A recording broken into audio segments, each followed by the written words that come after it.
Hello everyone, chapter wise बाल विकास series में एक बार फिर से आप सभी का स्वागत है। आज का टॉपिक क्या है? कंस्ट्रक्टिविज्म यानी निर्माणवाद। निर्माणवाद के कुछ 10 प्रमुख क्वेश्चन को यहाँ पे कंप्लीट करेंगे। आप सभी को पता है हम लोग टॉपिक वाइज ये सीरीज कर रहे हैं और यह क्रम से कर रहे हैं, ठीक है। तो आपके जो भी टेट एग्जाम देते हैं उससे जो आपके टॉपिक्स होते हैं CDP सेक्शंस के, बाल विकास के या फिर अन्य जो पेडागॉजी सेक्शन 90 नंबर की आपकी होती है, क्योंकि 150 में 90 नंबर में इसकी भूमिका होती है 90 मार्क्स की, ठीक है। तो इसको बहुत ही आसानी से कंप्लीट करेगी किसी एक वे में। तो बिना देर की हम लोग शुरू करते हैं। अगर आप लोग चैनल पर नए हैं तो सब्सक्राइब कर लीजिएगा, साथ ही वीडियो को लाइक शेयर करना ना भूलें, ठीक है। पहले क्वेश्चन से लोग स्टार्ट करते हैं। निर्माणवाद एक शिक्षण सिद्धांत है जहाँ छात्र निर्माण करते हैं। निर्माणवाद एक शिक्षण सिद्धांत है, टीचिंग मेथड्स है, लर्निंग थ्योरी है, यहाँ पे छात्र निर्माण करते हैं। छात्र क्या कंस्ट्रक्ट करते हैं, स्टूडेंट्स क्या कंस्ट्रक्ट करेंगे? अर्थ को कंस्ट्रक्ट करते हैं, निर्माण करते हैं, समूह को, सहयोग को या कक्षा को। बताइए पहले का आंसर क्या होगा? निर्माणवाद एक शिक्षण सिद्धांत है जहाँ छात्र निर्माण करते हैं, यानी constructivism is a learning theory where students construct. पहला अर्थ यानी मीनिंग, समूह यानी ग्रुप या सहयोग यानी कोलाबोरेशन, कक्षा यानी क्लासरूम। पहले का आंसर क्या होगा? तो इसका आंसर हो जाएगा मीनिंग, अर्थ, ठीक है। निर्माणवाद एक शिक्षण सिद्धांत है जहां छात्र दिए गए प्रश्न, स्थिति या कारण के अर्थ का निर्माण करते हैं, ठीक है। ये नंबर का आंसर हो जाएगा। अगले क्वेश्चन की ओर चलते हैं। क्वेश्चन नंबर सेकंड, निम्नलिखित में से कौन निर्माणवाद का हिस्सा नहीं है? यहाँ पे बताना है सेकंड, निम्नलिखित में से कौन सा निर्माणवाद का हिस्सा नहीं है। Which of the following is not a part of constructivist, constructivism नहीं के रूप में पूछा है। ऑप्शंस क्या है? वे महसूस करते हैं कि बाहरी दुनिया की सच्चाई प्रत्यक्ष ज्ञान का एक टुकड़ा है, या फिर सटीक मानसिक प्रतिनिधित्व का निर्माण इसके अंतर्गत नहीं होगा, या फिर आत्मसातकरण और समाविष्टीकरण ज्ञान का एक हिस्सा है, या फिर पूर्वाभ्यास और सार कथन। बताइए सेकंड का आंसर यहाँ पे क्या होगा? निम्नलिखित में से कौन निर्माणवाद का हिस्सा नहीं होगा?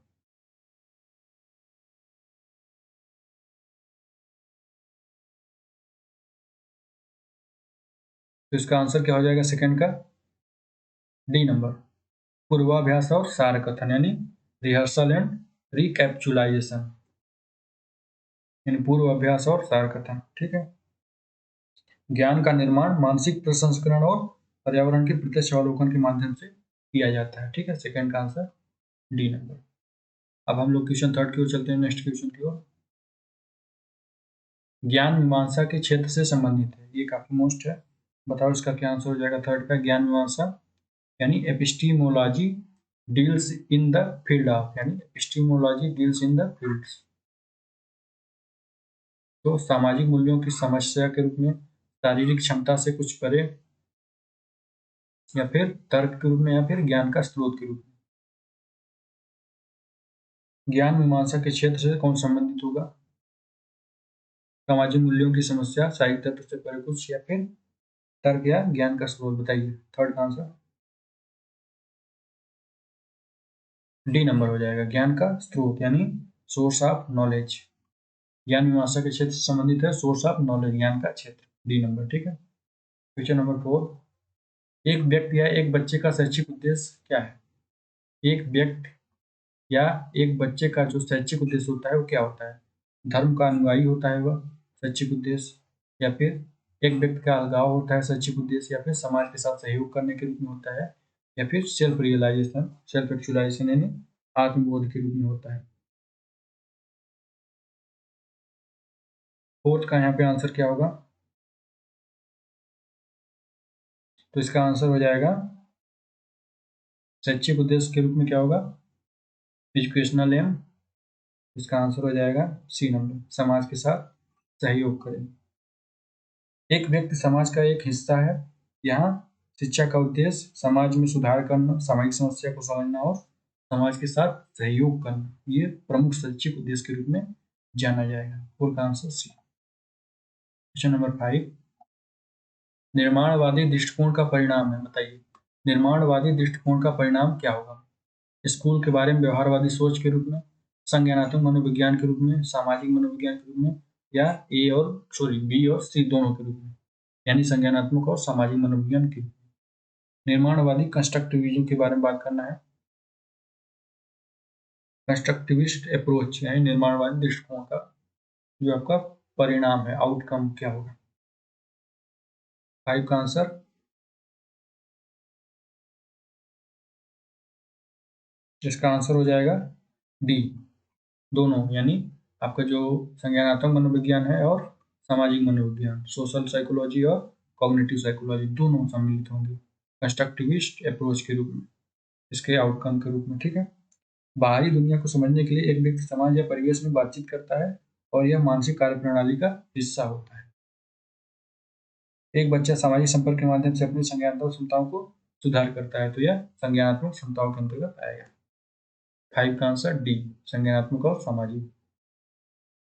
क्वेश्चन नंबर 6, शिक्षक छात्रों के साथ क्रियाकलाप कर रहे हैं, यह तभी प्रभावी होता है जब शिक्षक छात्रों के साथ क्रियाकलाप कर रहे हैं, यह तभी प्रभावित होता है, कब प्रभावित होता है, प्रभावी होता है, प्रभावित और प्रभावी में डिफरेंस है। शिक्षक छात्रों के साथ क्रियाकलाप कर रहे हैं, यह तभी प्रभावी होगा जब शिक्षक गतिविधि आधारित शिक्षण के निर्देशों का पालन करने के लिए ही गतिविधि करते हैं, या फिर शिक्षकों का मानना है कि गतिविधि आधारित शिक्षा मेरी बच्चों को सूचना की अवधारणा को समझने में मदद करती है, या फिर काम पूरा करने के लिए केवल शिक्षक ही उनका संचालन करते हैं, या फिर शिक्षकों को पता नहीं है कि वे गतिविधि क्यों कर रहे हैं। 6 का आंसर क्या होगा।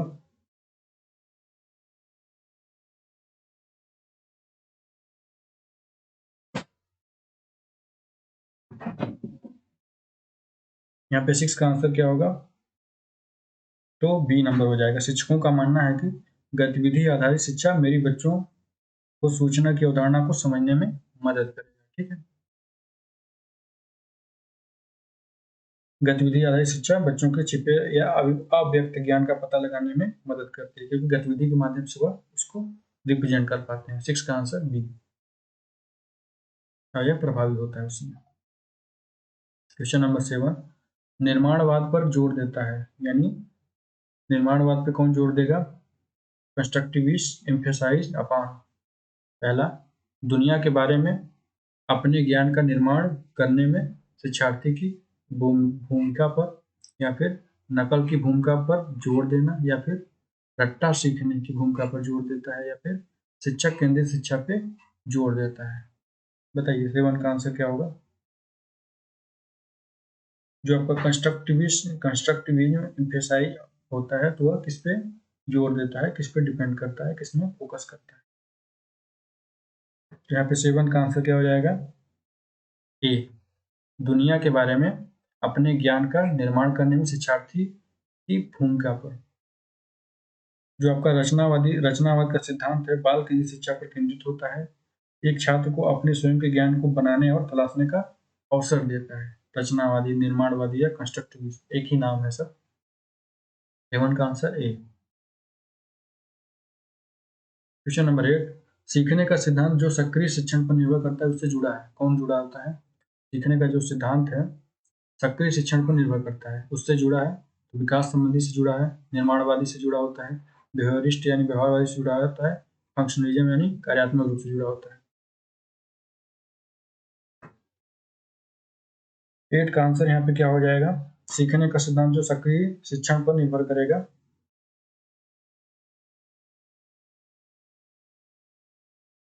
तो इसका आंसर क्या हो जाएगा, बी नंबर, निर्माणवादी। ठीक है, कंस्ट्रक्टिविस्ट के रूप में। अधिगम से मतलब है कि एक बच्चा इस प्रक्रिया में शामिल होने के दौरान चीजों या वस्तुओं के बारे में सीखता है। सक्रिय भागीदारी दुनिया के बारे में सीखने वाले के दृष्टिकोण का निर्माण भी करता है। ठीक है, 8 का आंसर बी। अब अगले क्वेश्चन को चलते हैं, क्वेश्चन नंबर 9, नेक्स्ट क्वेश्चन। शिक्षक को शाकाहारी शिक्षण को बढ़ावा देना चाहिए, क्यों देना चाहिए भाई।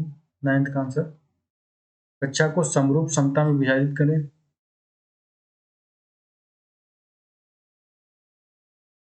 या फिर छात्रों को बहस और चर्चा में संलग्न होना चाहिए, या फिर समूह परियोजनाओं को असाइन करें, या फिर व्यक्तिगत असाइनमेंट का आवंटन करें। शिक्षक को सहकारी शिक्षण को बढ़ावा देना चाहिए, क्यों।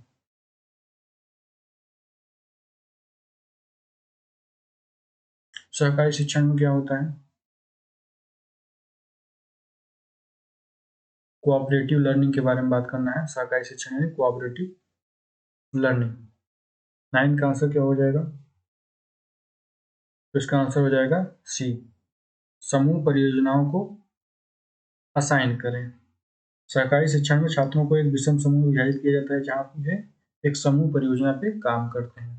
तो इससे उनको जो डाइवर्सिटी होती है उसको सीखने में, विभिन्न प्रकार के जो कल्चर होते हैं उससे सीखने में मदद मिलता है सरकारी शिक्षण में। ठीक है, 9 का आंसर सी। क्वेश्चन नंबर 10, अंतर्दृष्टि अधिगम के सिद्धांत के प्रचार में किसे जाना जाता है? जो आपका इंसाइटफुल लर्निंग होता है, अंतर्दृष्टि अधिगम के प्रचार में किसे जाना जाता है, यानी अंतर्दृष्टि अधिगम को किसने बताया, समझाया या दुनिया में प्रचार किया?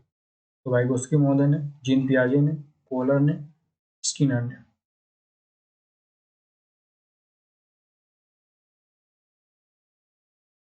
आंसर क्या हो जाएगा 10th का?